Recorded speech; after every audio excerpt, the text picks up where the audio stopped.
Grand Theft Auto 6. It is currently being eyeballed as not only one of the most expensive games ever made, but the most anticipated game within the culture's history. Now, before I start my video, I want to set some things straight. Am I excited for GTA 6? Absolutely. Who wouldn't be? Do I want GTA 6 to be successful? As a game? Absolutely. In a perfect world, all games of high quality would all be adored by their fans and promoted to the highest degree. However, in recent years, Rockstar's GTA and parent company Take-Two Interactive have been causing some controversy within the gaming industry behind the curtains. From being a prominent name constantly brought up in voice actor strikes, to being the center of leaks and data breaches, to even catching flack for the financial model that their next game may or may not have. Understand that I have no doubt in my mind that GTA 6 is going to do insanely successful, but just because something is universally loved doesn't mean that's the only side to the coin. There are a lot of consequences, good and bad, coming from the soon-to-be released most anticipated game of all time. One of those being the potential $70 entry barrier altering to an even higher price point.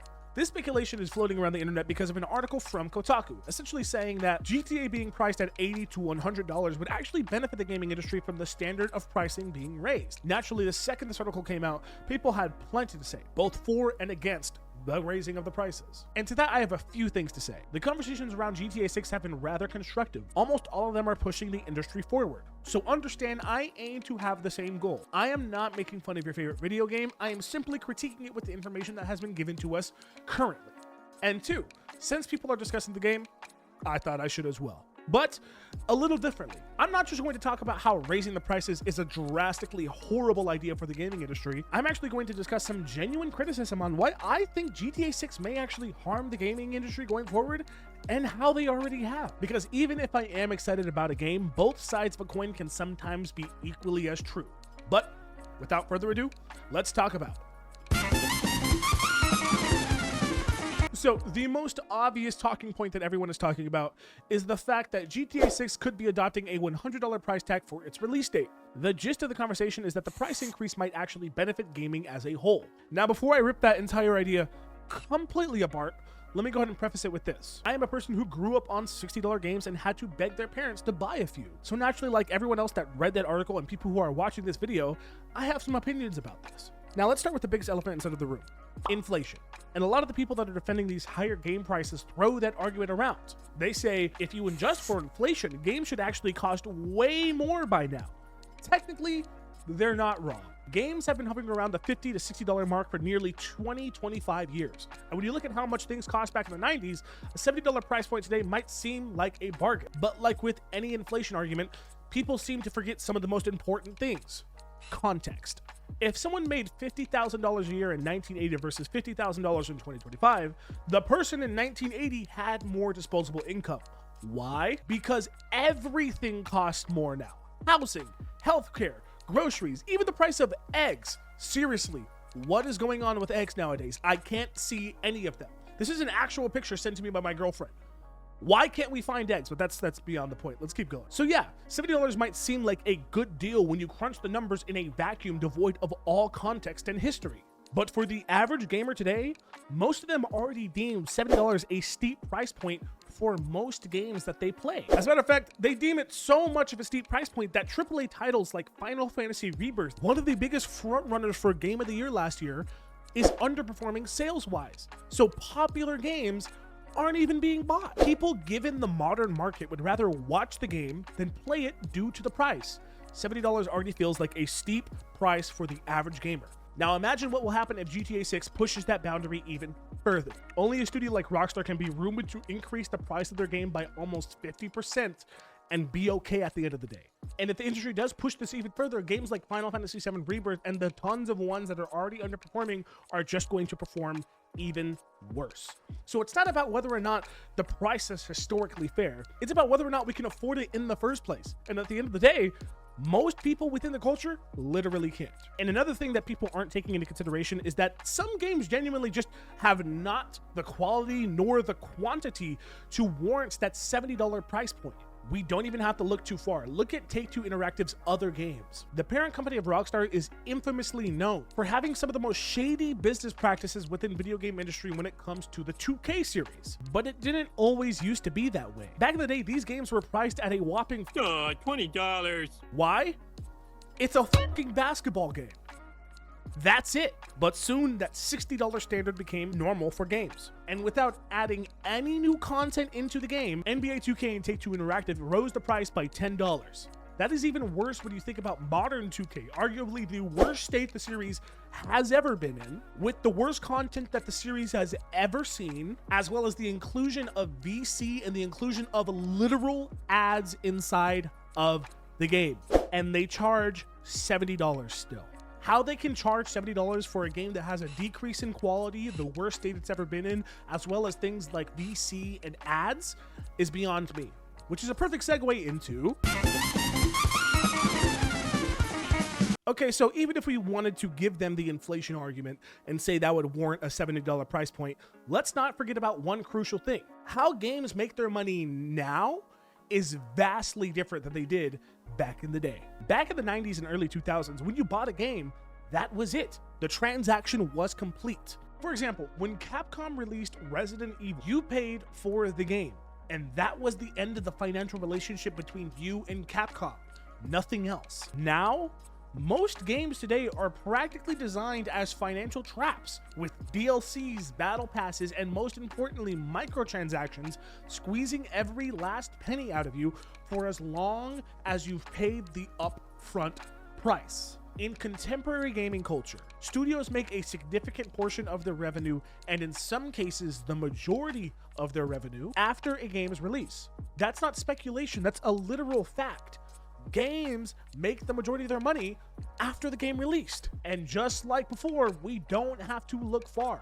Look at GTA 5. Grand Theft Auto 5 cost around $250 million to produce, a massive number to say the least. But since its release, GTA 5 has raked in a staggering $8.6 billion. And while Take-Two Interactive doesn't release their actual microtransactions revenue, they did state that around 70% of the revenue gained from GTA 5 did come from in-game purchases. In other words, it is almost estimated that around 70% of the game's income came from microtransactions after the game released. If you guys need a number, that's around $6 billion. There was one point in 2019 where GTA Online was making $5 million a day. Let that sink in. A day. So when someone argues that $70 or even $100 is a good deal for a game like GTA 6, they're ignoring the fact that games nowadays don't need the price hikes to stay profitable. Most games are already making boatloads of cash through the post-launch monetization due to the change in the monetary strategies within the culture. And whether you enjoy it or not, GTA and Rockstar has been the main proprietor for keeping this cycle of monetization within the gaming industry. They literally milked GTA 5 with it for over a decade. And now they're the leaders in trying to alter the culture for their benefit while giving us a slap in the face by charging extra upfront after they made $6 billion on microtransactions. I'd also like to point out that some people may say that, well, Rockstar is an anomaly, and guess what? Not every game is going to make as much money as Rockstar did with microtransactions. To which I say you are absolutely right, but that is proving my point. If Rockstar does push the standard of gaming too higher than $70, guess what? Those games that don't make their money off of microtransactions are going to suffer the most, because most people don't buy these games in the first place. Everyone is still going to buy GTA 6 if it's $100. Rockstar is shooting the entire gaming industry in the foot except itself. Now, to kind of double down on my point, I am going to say an analogy, and I am going to start this by saying the analogy is a little weird, but stay with me because it's actually pretty accurate to what's going on. Modern video games are like Costco and Costco hot dogs. Stay with me. Stay with me. Anyone with an America knows Costco. And Costco hot dogs are famously cheap. $1.50 for a hot dog and a drink. And here's the thing. Costco loses money on these hot dogs. They are a net loss for the company severely. But do they care? Not at all. Because the hot dogs are bait. Not only is the Costco hot dog staying the same price, a way that Costco keeps its connection with its customers, studies have shown that the people who actually come to Costco to buy a cheap hot dog usually end up spending more money in the store in the first place. It's a genuine strategy that Costco has. Video games in the modern era work the same exact way. The game itself is the hot dog. It's what gets you through the door by buying the game. Once you're in, they start hitting you with DLCs, microtransactions, and battle passes. The difference? Costco's hot dog price hasn't changed despite inflation. It has stayed $1.50 the entire time. Because Costco understands that if they do raise the price, not only will they lose the respect of their customers, aka the people who play video games in the first place like you and me, but fewer people will come in. In other words, fewer people will buy games. In fact, their CEO famously said, "If you raise the price of the hot dog, I will fucking kill you." That is not a joke. That is a direct quote from the CEO of Costco to another CEO of Costco. And I want you to understand something. He didn't just say that because he wanted a funny line to get popular on Twitter. It's a literal statistic that if they did change, would drastically reduce the amount of profit that Costco gets on a yearly basis. And that's the main problem with charging $100 for these games. Publishers are trying to raise the price of the hot dog. They are banking on people being okay with them raising the upfront price while still charging for microtransactions. But it's gonna backfire if they do, because like I stated in the previous section, games are already too expensive. Hi-Fi Rush, Deathloop, Returnal, and the Dead Space remake are all games that are insanely popular amongst the fans that played them. But despite that, due to the price that they were presented at, every single one of them underperformed because people already hesitate to buy games at a $70 price point. Push it to $100 or even more, a lot of those people that were already on the fence and did buy the game will simply just go, "I'm out." Like I said, a funny analogy, but it really does give a good synopsis on how these people are trying to judge and monetize their new version of games. You can't charge an upfront purchase to say, well, you know, inflation is causing the monetary difference. You aren't at a financial loss anymore unless your game is costing too much to make, which is another perfect segue to a big thing that people aren't really talking about when it comes to a game like GTA 6 is the much less obvious extension of development cycles. This one is lower on the list because GTA isn't the only one that's adding to this trend, but it's one of the bigger ones, so it has to be talked about. This is another area where GTA's massive shadow is looming over the large gaming industry. How many times have you seen a game and there was no release window at all? I want you to understand that is partly due to Rockstar's handlement of GTA 5 and GTA 6. And if you are one of the people that is going to ask how it's their fault, remember how I said that they were milking GTA 5? You see, games these days aren't just taking a few years to make. They're taking entire console generations. And this isn't because studios are suddenly lazy or inefficient. It's because the precedent set by massive titles like GTA 5 are insane expectations for their successors. These studios genuinely believe that we, the consumers, want nothing more than large, open-world, expansive games that are bigger and bigger and bigger than the previous ones. And that's not true. Just think about it. Rockstar started working on GTA 6 around 2014. That means by the time it finally releases, it will have taken well over a decade to develop. Why is it so long? Because Rockstar isn't just making a single game. They're building an entire world within it. This is not new. Rockstar is known for having a very deep and rich open world within their games. And don't get me wrong, that's really impressive. There's a reason why Rockstar is so important within the gaming industry. But here's the downside of it. When a studio pours that much time, money, and resource into a single title, it inevitably drives up one main thing: the production cost. And if the production cost goes up, guess what? The consumer price will also have to go up, which is why they charge so much for these monetizations within the game.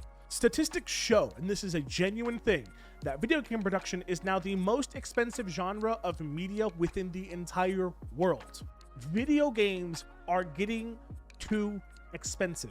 And while this may not be a problem for Rockstar, a studio that made billions of dollars on microtransactions, the average studios often feel the pressure to keep up, but they're the average studios. Rockstar is an anomaly. And even if they don't have Rockstar's resources, they're going to try to match the scale, the scope, and the polish of the games like GTA 6.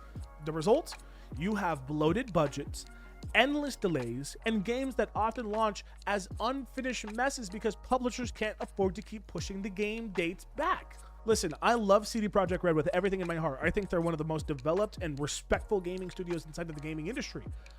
Despite that, they're the perfect example of this because when Cyberpunk 2077 first launched, understand that that game was a mess, and most importantly, out of all things, that game was not worth $70 when it first came out. Not all games need to be massive gargantuan scale titles in order for them to be great and change the industry. Look at a game like Hades, for example. That was a brand new IP that only took 3 years to develop, and it is arguably one of the most famous top-downs of the 21st century amongst gamers. It kept its costs low, and the game profited heavily off of it. And it doesn't just stop there. Hi-Fi Rush is now known as one of the most underrated games of the last few years, and that was a new IP that took just over 4 years to develop. It also doesn't even have to be an indie game. Look at a game like Control. That took 3 years to make. Sekiro took just over 3 years as well. Fallen Order, 3.5 years. Ghost of Tsushima, only 4 years. These are fan favorite games that all are new IPs that cost much less than the average AAA game that's within the modern gaming industry. And they were able to do that by, surprise, surprise, decreasing the amount of time they spent working on the game, aka a shorter development time. It's not rocket science. The precedent that Rockstar is setting with GTA 5 and GTA 6 is not good for the gaming industry, especially if the game is successful with a $100 price point. You see, the problem with these things aren't the price at which the game is sold at, which a lot of them are pushing you to believe, but with the overall cost of development in the first place. Extended development cycles also mean fewer games overall. If we actually focused and narrowed down the scale on some games, we might be able to get 2 or 3 games from a studio that usually only releases one every 8 to 10 years. But nowadays, everyone is forced to put all of their eggs in one basket, a really expensive one at that. And guess what happens when the basket doesn't sell as they intended? You get layoffs, you get studio closures, and suddenly this industry that was mainly meant for art is now feeling more like a casino rather than a creative playground for people to play in. Whether you like to admit it or not, Rockstar has played a part in that. Now, I'd like to reiterate, because I have a feeling that I have to. I am excited for GTA 6, as we all are. The sheer anticipation of this game alone speaks volumes about the cultural footprint it's already made, and it hasn't even been released yet. You can be excited for something while also still recognizing the issues it brings to the table. Loving something doesn't mean you ignore its flaws, especially when that something holds the power to shape and potentially harm the entire gaming culture going forward. Whether it's the potential normalization of $100 price tags, the reliance on bloated budgets, or the monopolization of release windows. The challenges I present are real, and they should matter to people like you and me, the consumers. It is 100% okay and actually should be done more for a consumer to voice their opinion on the internet and call out BS that's happening within the industry. Don't let people on the internet bully you for being a conscious consumer, because that is what you guys need to be when it comes to this type of stuff, a conscious consumer. And it's okay to celebrate its launch while asking, at what cost? Because as much as GTA 6 could set new standards for quality, it could also reinforce trends that push gaming further into a space where creativity, affordability, and accessibility are all left behind. But that's just my 2 cents on this entire situation. What do you guys think about this whole Rockstar situation? And would you pay $100 for GTA 6? Hell, would you pay $100 for any game? But other than that, I am Padre Poochie, your residential brown skin nerd of the internet and the king of Yap Sessions. And I'll talk to y'all later. Peace.